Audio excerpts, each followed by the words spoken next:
tell y'all, these folks, you'll be either overqualified or underqualified. Bro, if I knew how bad the economy was going to be up to date, I wouldn't have been riding no bikes, playing no video games. I would have bought a house when I was 10. To all the people who are renting, how much are you paying? Like, realistically, how much are you paying? And where do you live? Because I've been having people tell me that they're paying $800 to $900 a month. And they're not in the hood. Like, where are they doing that at? Because last time I checked, you can't even get a 1-bedroom, 1-bathroom apartment for less than $1,800. Life in America is just getting so out of hand, so unaffordable, and so out of reach for your average American. I mean, just like the guy said, I'm 21 years old right now. You're right. Back in 2020, when I was 14 in high school, or 15, whatever, I should have bought a house. You're right. Back in the 2008 financial crisis, when I was 4 years old, instead of playing with my Batman toys, I should have been investing in stocks and buying Bitcoin. You are right. It's my fault I'm broke. It's my fault I can't get ahead, because when I was 4 years old and 15 years old, instead of getting rich, I was playing with toys and going to school. Dave Ramsey. You're right. Come on now. That's the crazy thing. It's always our fault, but they don't like to take into accountability. Not everybody had the assets back in 2004 or 2008 or 2020 to buy what they needed, to buy a house. Not everybody could do that. Back in 2020, the normal Americans were struggling. The wealthy Americans and the corporations bought up all the houses while they were at all-time low prices. And then as soon as the economy got strong again and then started going overboard, they made ultra profits off of those houses they bought for a fucking lick of gum. Cost of living in Florida is absolutely fucking ridiculous, and the pay is not matching up with it, especially for healthcare workers, specifically nurses is who I'm referring to, because that's what I know, that's what I do. A lot of my videos talk about this. A lot of people comment that I live above my means. I would like to show you a video of me. I am the person that a lot of my friends go to for financial advice because I'm very frugal, I'm very good at budgeting. I love budgeting, I love saving money, I love investing money, I love doing things like this. Can't do it anymore because I literally don't make money. But yes, a lot of my friends come to me, and this video that I'm going to attach is one of my best friends. She was moving to Tampa. She wanted my help finding an apartment that she could afford. She sent me her pay. She sent me all these things.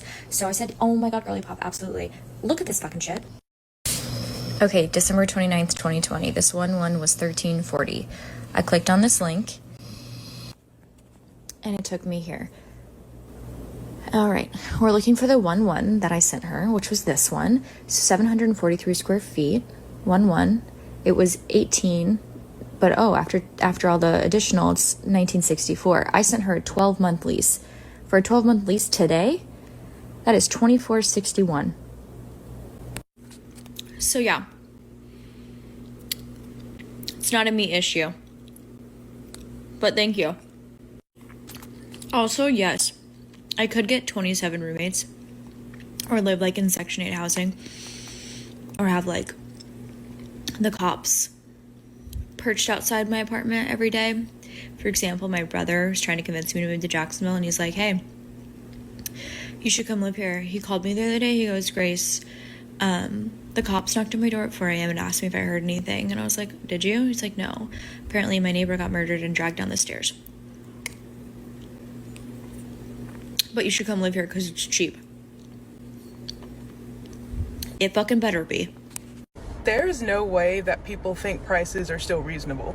I just went to get stuff for this party out of Walmart, and look at what I got. Okay, so 2 bags of chips and that French onion dip. That shit was $16. Breaking news as Iran is seeing mass protests erupt throughout the country. Tehran is seeing massive demonstrations happening right now as people are protesting as the country's economy is slipping into the dumpster. The country's currency has dropped to a record low against the US dollar, and people were already struggling and having a tough time making ends meet, and now things are nearly impossible, and they have had enough. Prices have been rising very rapidly in the country, and many are concerned about hyperinflation. Video obtained by NBC showed protesters chanting against their ruling clerics. Now, if you thought inflation was bad here in the United States, theirs rose to 42.2% in December alone. This also just shows that the sanctions against Iran are taking their bite, and this might force them into a deal with the United States and the other world leaders to end their nuclear development program. Let me know what you guys think about this. Comment, like, share, spread the word, follow, subscribe, and I'll see you back here for the 411. We can see it when we're talking about home prices. We can see it when we're talking about insurance. We can see it when we're talking about food. We can see it no matter what we're talking about. Just because a lot of Americans are keeping up with the Joneses and keep going into tens of thousands of dollars of debt to buy a car that they wanted for themselves instead of to look good, or a big house they didn't need, a 4 or 5 bedroom house when they only had 3 family members, you only need a 3 bedroom. Maybe a 2 if it's just you, your wife, and a kid, 2 bedroom. What are you getting all this extra stuff for when prices are so high and most people can't afford it? A lot of people go into debt to show out instead of, even though stuff is still expensive and a lot of people have to go into debt to survive, some people go into more debt than they need to just to make it seem like they're not surviving, but instead thriving. When in reality, if we all got together and said, we're all secretly struggling, let's fix this mess. But hey, we all know that's not going to happen, which is why I got my passport. And guess what? My passport just got delivered in the mail yesterday. Delivered to my parents' house in the mail. So, for all y'all that have been watching me, y'all know I'm leaving. I'm going to Vietnam for 6 months. I wasn't lying. My passport is in my mail. I'm finna make a video where I throw the front of it at the camera like, I'm out here. You know what I'm saying? Like, there's nothing else to America. American dream is leaving America.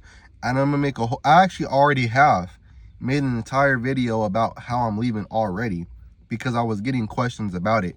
I've just not uploaded it yet. I will find a time to get that uploaded, but I've been busy with work and all this, no excuses. But y'all enjoy the rest of these clips. Make sure you like and subscribe. Let me know down in the comment section, what are you the most worried about? Are you worried the most about home prices keep going up?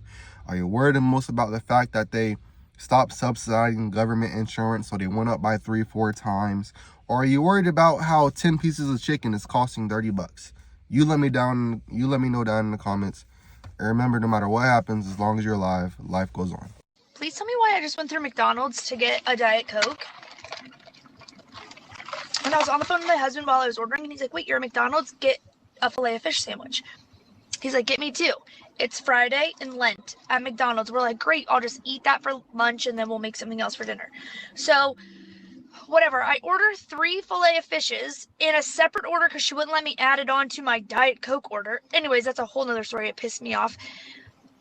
Pull around, order 3 filet of fishes, not the meal, just the sandwich. She clarified. She said, the sandwich or the meal? And I said, just the sandwich. And she said, 3 of them? And I said, yes. Tell me why it was $17 for 3 filet of fishes on Friday during Lent at McDonald's. I'm not crazy. I sat there and blinked my eyes, and then I just pulled away because I was so angry, which probably was rude, but like, $17 for 3 filet of fishes at McDonald's? Are you kidding me? Can somebody tell me why these chicken wings $30.80 for 10 of them?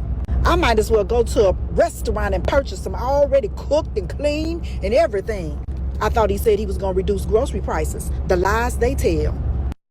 We got breaking news. It was just announced that the average family of 4 is spending over $1,000 per month on groceries. But that's not even the craziest part, because there's something that's going to make food prices go up even higher. What you have to understand is tariffs and inflation are increasing prices of food, but there are also massive labor shortages and weather issues across the globe, causing prices to go up 5 to 6% every few months. That's why meat, eggs, and other consumer staples are becoming so expensive and borderline unaffordable. Now, inflation is stabilizing for other parts of the economy. Housing and electronics are both seeing under a 2.5% growth in inflation this year, but groceries are expected to inflate 3% for the next 2 years. In fact, analysts are expecting food prices to go up 4 to 7% in 2026 alone, and it's because of these 2 reasons. 1, more tariffs.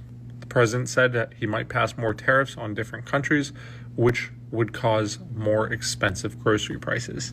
The second is the deportations. As much as we like to admit it or not, it's going to cause labor prices to go up, and we're already feeling it in our economy. Because of all this, it's become more popular to shop in bulk, like Costco and Sam's Club. But let me know in the comment section, are you feeling this spike of groceries? And let me know your story. How is it affecting you? For more news that makes you money, give me a follow. How are people affording life right now? How are people tackling this cost of living? Personally, I'm not. I had to move out of San Diego. I'm from Southern California, but it's too expensive. Even with full-time work, I had 2 full-time jobs, working on the weekends and at night and in the morning. I still couldn't save up enough money for a deposit for a studio apartment or anything, frankly. So I had to make a change. Right there is the border wall with Mexico and the United States. One side is San Diego, one side is Tijuana. Now I live on the Tijuana side. While the difference is only 2 blocks, I have a substantially cheaper cost of living. Currently, I'm renting a studio apartment for about $100 a week. I've seen comparable priced places going as far as a 2-bedroom with the same price point, $400 or $500 a month. The same kind of place in San Diego, 2 blocks away, would cost you upwards of $1,500 to $2,000 or $3,000. To go to work, I cross the border in the morning. A few times a week, I do Amazon Flex shifts, and in about 2 full-time days, I pay my rent for the month. The thing is, I don't go every day because it's kind of a headache. So while I technically earn less, I have a greater purchasing power effectively. So 5 months ago, basically, I moved to Tijuana and went from being full-time employed with 2 jobs, living in my van for years because I couldn't save the deposit, to having an apartment and having transportation and a pretty decent paying job relative to my cost of living. But isn't it dangerous? Isn't it unsafe? A little bit, it can be.